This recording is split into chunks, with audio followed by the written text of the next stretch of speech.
Aiko, ya mama kwaba tu yane Kofi nkɔmmɔ. Yani Kofi nkɔmmɔ, mama kwaba. We have a lot of our followers telling us to open a YouTube channel. So I think most of you want to get to know us more. And see, we've decided to create one. And Kofi and I think so we'll be mixing the Twi and the English this time around. If not, me. Maybe Twi only me. And on this channel, what will we be talking about, Kofi? Oh, there will be a lot of different topics. We'll be talking about how we met, why I even went to Ghana, about the dating, like how our relationship went on. And then whatever you guys also like to know, we'll try and also answer those questions. Exactly. Because Hanum said we'll be talking into details about our lives, we cannot be posting the whole videos on TikTok or Instagram. That's why if you want to know all the full videos about everything we talk about, you'd have to subscribe to our YouTube channel. And I'll Kofi. Oh, Darby, I'm Paul. Sanity. And at this one, it will not also be like one person and the back as we will be mostly asking questions and stuff. And see, depending on who is talking and as who we are talking about, the other person will be asking the other person questions. And see, I think today, for the stats, we will be mainly talking about why Kofi came to Ghana. So I will be doing the maybe say no questions, and for those of you who do not know, and also for those of our followers here, for more the reason why you came to Ghana, can you please enlighten us a little? Okay. Maybe SHS, like similar to SHS in Ghana.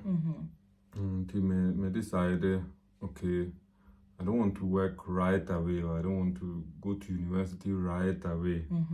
I wanted to take the chance and see a different country, a different culture. And so I was looking into different countries where it would be favorable, where it would be safe, and also where I can communicate with simple English. And then very fast, Ghana was top notch. And I decided, okay, me go Ghana. And so after that, I went to Ghana for 1 whole year. Before we continue, I have a question. So when you decided to go to Ghana, that's Africa. I think your whole, growing up, you've never been to Africa, or your parent had never been to Africa. My father has been to Africa in about 30 years ago. Okay, so how was their response? How did they take it when you told them that, oh, Papa, Mama, I would like to go to Ghana or Africa? Oh, they were very happy. Of course, in the beginning, they were happy, but at the same time, a little bit, for a short time, skeptical, Africa or Ghana is far away from here, from Germany. So, yeah, they were a bit confused in between. But after I showed them different kind of videos and reasons why you can be in Ghana. They were okay. And they were mainly concerned about, is it safe or not? Unfortunately, here in the Western media, you hear a lot of things and about the whole Africa being poor and not safe and all that. And especially here in the media, you often hear about Nigeria, the northern parts of Nigeria not being safe with these terroristic groups and so on. So they were scared. They were basically just not sure, is it really safe? Can we let our child go there? So before you came to Ghana, what were some of the things that you heard, before you packed and came to Ghana? What were some of the things that you heard about Ghana that when you go to Ghana, you realized it was not true and maybe you were so surprised or something like that? Was there anything like that? Like I said already, the media here often portrays Ghana, or not only Ghana, but the whole African continent as a very poor place, unfortunately. And even here, we had some preparation seminar for the time going to Ghana. And for example, they told us we have to bring shower gel and For a whole year. And cream and stuff for a whole year. Even then I was like, this can't be. Okay.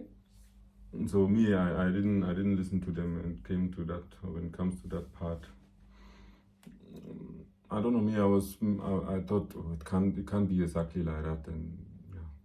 I was right in the end. When you got to Ghana, the very first day you got to Ghana, you saw the airport, you saw the people. How was it? It was. Did you have a cultural shock? Or yes, but not in a negative way. It was mainly too noisy in the beginning, to be honest. Like, if you've been to Europe, here outside almost everywhere, unless there's a special festival, it's very quiet and calm, and you not even hear any car horn, just like that. So when it comes to that, it was too extreme. It was overwhelming. Like, the noise was all over. The first night, some of us, we went with a big group of volunteers. Some of us couldn't even sleep because we still had the noise in our ears somehow. Even though where we slept, it was not noisy, but we still had the purr, purr, purr, purr, and all that. But at the same time, it was so welcoming. Like, if you come here, you will not be welcomed like that. No matter if you are white, black, or whatever, you will not be welcomed like that. And we went to Ghana as a big group of white people, and we were welcomed like that. It was amazing. So after everything you were told, or Ghana or Africa in Gizam, like being portrayed as a very poor place, what was your thought when you got to Ghana, when you saw Ghana? Like, of course, you see. And what about the others? Like, how did they react seeing Ghana? And what like, most of us were amazed and happy, especially with the welcoming culture. And when it comes to like the so portrayed poor side, yes, unfortunately, you see that along the road here and there in Ghana. I can't lie about that fact. And when you see some of the houses, some of the people trying to sell things on the street, suffering a lot for their income, yes, there you can't say they are making enough, or they are very okay or comfortable. But at the same time, the first day, like after our first night when we arrived, the following day we went to West Hills Mall, and we were like, hey, and they said we can't get shampoo and shower gel and such stuff in Ghana. Why? So yeah, and I mean, West Hills Mall is basically like every mall here in Germany. So to this point that Kofi is talking about, we just hope that we are African brothers and sisters that are abroad or are here, we will sell Africa well to the other part of the world who do not really know Africa. So how was it for you, like when you go to Ghana? How was it for you, the whole group? Were you at a camp, or how was it? Were you people divided? How was it? The first few days we were together and had an introduction seminar. We went to like some ministries to extend our stay permit. We got SIM cards and all those kind of things. Did you learn tree? They started teaching us a little bit of tree, like only the basics. Like, most of us were not even able to keep anything in our minds from those few lessons we had. And that was, I think, 4 or 5 days. And after that, we split up. Like, we were a group of, I think, 30 or 40 volunteers all in all. And then we split up into it was mainly let's say the southern half of Ghana where we were. Okay. Central region, eastern region. So you were sent to the eastern region? I was sent to Koforidua. To Kofi.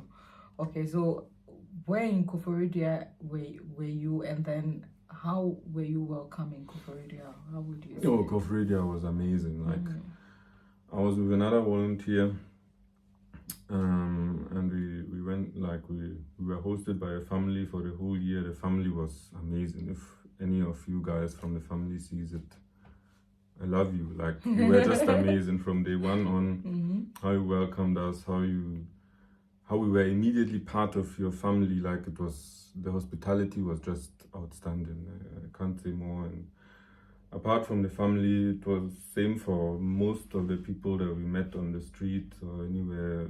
Like we were just welcomed warmly. So if you are given the chance to talk about Koforidua as a city, what would you say? Is it a safe place to be? Is it a place that you could go out in the night without feeling scared, or how was it? Well, for me, it was, I never, apart from I think one small instance or so, I never felt unsafe at all. Even sometimes during the weekend, we went out, went to one or two of those bars that they have in Koforidua, when other volunteers also visited us and so on, and with some few Ghanaian friends that we also made. And sometimes we got home around 12 or even 1 a.m. in the morning, and we walked through, like from the roadside to the house, nothing. We always felt safe.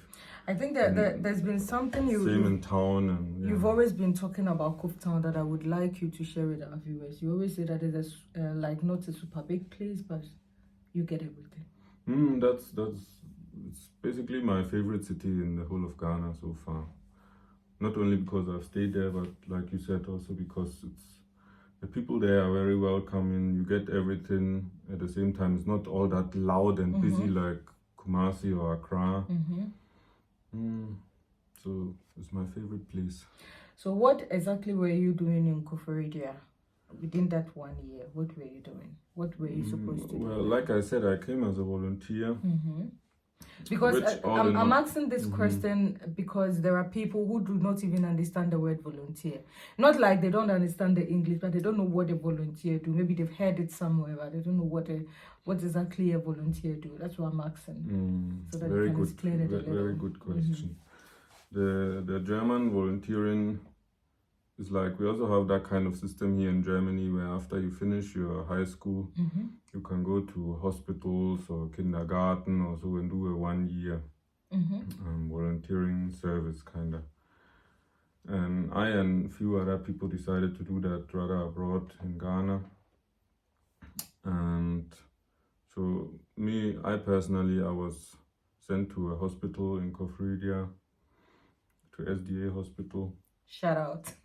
And the official idea behind the volunteering is that you help, but that one I don't see it, like I didn't feel like I was helping there in any way.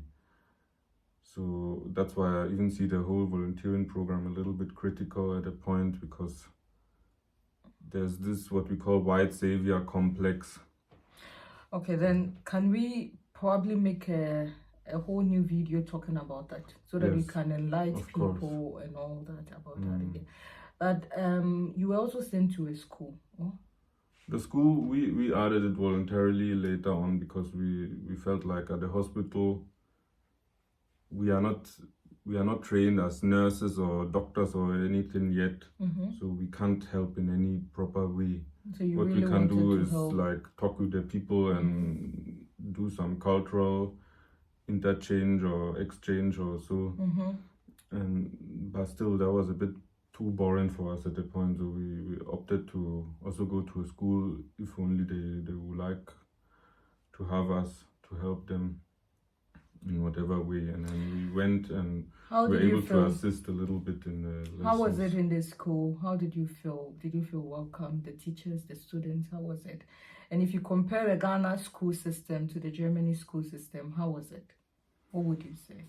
Well, that's a big topic too on its own. Okay, we can also create for the welcoming. I felt very, very welcome there, both by the teachers, the headmasters of the school, who became even a close friend after all. The students were also like so happy, and especially the kindergarten and so, the way they sometimes were running towards us, and a group of 20 people were around us or even more and hugging us and Obroni, sir, Obroni. So that was really cool. Okay. And about the whole school and the school system, I think that might be a topic for another video, because there I might have to compare more with the school system here and all that. But what is one thing that you would say in this video that you saw in the school system in Ghana that you didn't like? And what was one thing that you liked? Just one. Oh, what I didn't like, obviously the cane. Even though at that time they were already like lowering the rate of caning very much, which at the same time, that one was what I liked, that they were really trying to reduce it in like drastically, which is, if you ask me, very important, because you can't we always crack. You can't learn by force somehow. Okay. And then what was it that you saw that you said, this one I really liked it from the schools? To be honest, a part of me liked that the students were wearing uniforms. Okay.